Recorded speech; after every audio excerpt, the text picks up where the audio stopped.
여러분, 1300개 매장까지 성장했던 저가 커피 프랜차이즈가 단 몇 년 만에 파산했다면 믿으시겠습니까? 저렴한 가격과 착한 커피라는 슬로건으로 수많은 청년 창업자와 소비자들의 선택을 받았던 브랜드. 하지만 2025년 현재 본사는 파산 선고를 받고 사무실은 텅 비어 있습니다. 그렇다면 커피에 반하다는 어떻게 탄생했고 또 어떻게 이렇게 빠른 추락을 맞이하게 되었을까요? 지금부터 그 여정을 함께 따라가 보겠습니다. 커피에 반하다의 시작은 거창하지 않았습니다. 창업자 임은성 대표, 그는 원래 대기업 전산실에서 근무하던 평범한 직장인이었는데요.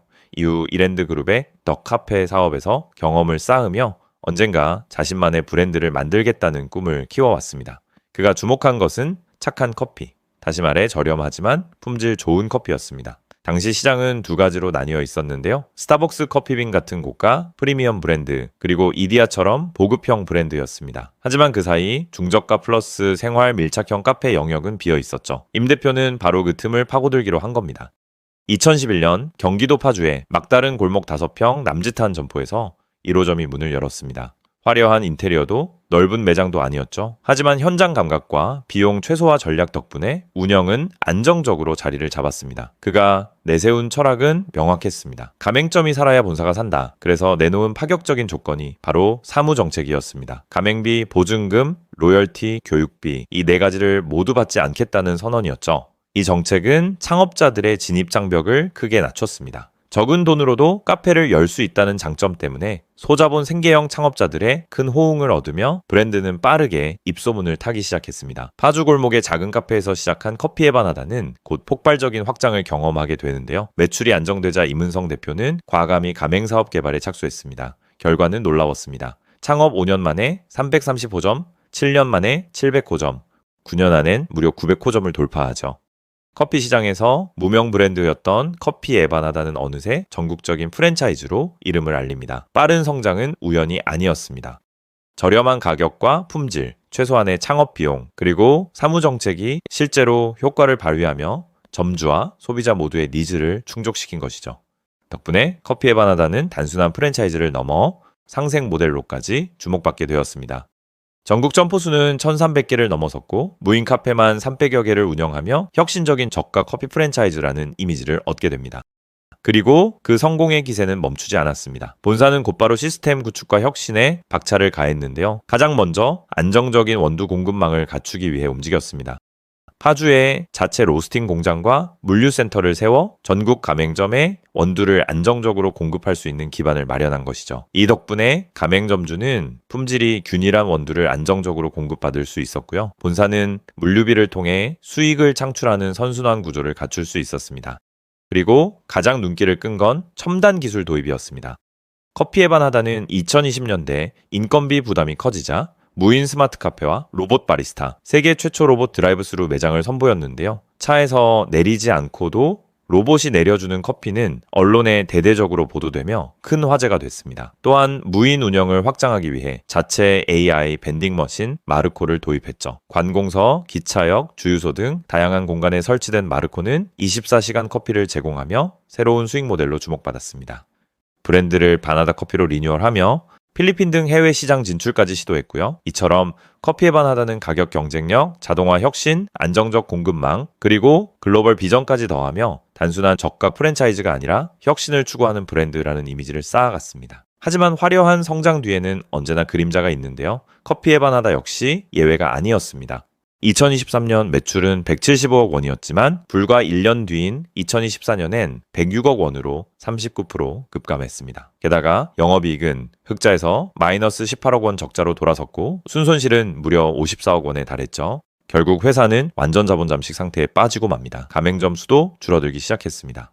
2019년 688개에 달했던 매장은 2023년엔 349곳, 그리고 2024년엔 283곳까지 내려앉았죠. 이제는 매년 수십 곳씩 문을 닫는 상황에 놓인 겁니다. 왜 이렇게 된 걸까요? 메가커피, 컴포즈 커피 같은 후발주자들이 공격적 마케팅으로 시장을 잠식하면서 커피에 반하다는 점점 설 자리를 잃었습니다. 여기에 코로나로 인한 소비 위축, 원두와 환율 상승으로 인한 비용 인상까지 겹치면서 본사의 재무 구조는 더욱 흔들렸죠. 이렇게 매출은 떨어지고 점포는 줄어들면서 커피에 반하다는 서서히 무너져가고 있었습니다. 위기는 숫자에서만 드러난 게 아니었는데요. 본사와 가맹점주 사이의 갈등이 사회적 논란으로까지 번지게 됩니다. 일부 점주들은 인테리어 시공 과정의 불공정을 문제 삼았습니다. 설계와 시공 비용이 과도하거나 무허가 공사가 이루어졌다는 주장까지 나오며 분쟁이 이어졌고요. 무인 카페를 운영하던 점주들도 또 다른 어려움을 토로했는데요. 일부 점주들은 무인 매장은 본사가 따로 관리해줘야 하는데 관리가 부족한 경우가 있다고 지적했고요. 또 다른 점주들은 기계 렌털 비용 정산이 제때 이루어질지 불안하다며 걱정을 드러냈습니다. 겉으로는 영업이 정상적으로 이루어지고 있었지만 점주들 사이에서는 본사의 관리와 정산 과정에 대한 불안감이 점점 커지고 있었던 거죠. 그 사이 외부 경쟁자들은 더 강하게 치고 올라왔습니다. 먼저 메가커피입니다. 2015년에 공식 브랜드화한 이후 불과 몇 년 만에 국내 1위 저가 커피 프랜차이즈로 자리 잡았는데요. 2021년엔 사모펀드에 약 1,400억 원의 지분을 매각했고 그 자금을 바탕으로 초고속 확장을 이어갔습니다. 매장 수는 2022년 약 2,200개에서 2025년 현재 3,800개 이상으로 늘어났고요. 손흥민을 모델로 기용해 국민 대용량 커피라는 이미지를 굳히며 전 세대를 아우르는 브랜드 파워를 확보했죠. 2024년 기준 매출은 4,960억 원, 영업이익은 1,076억 원으로 업계 최상위권 성과를 기록했습니다. 컴포즈 커피 역시 가파른 성장을 이어갔습니다. 2014년에서 15년부터 본격적으로 가맹 사업을 시작해 2025년 현재 약 2,900개 매장을 운영하고 있는데요. BTSB를 전속 모델로 기용해 젊은 세대를 집중 공략했고 2024년 영업이익률은 무려 44%로 국내 F&B 업계 최고 수준을 기록했습니다.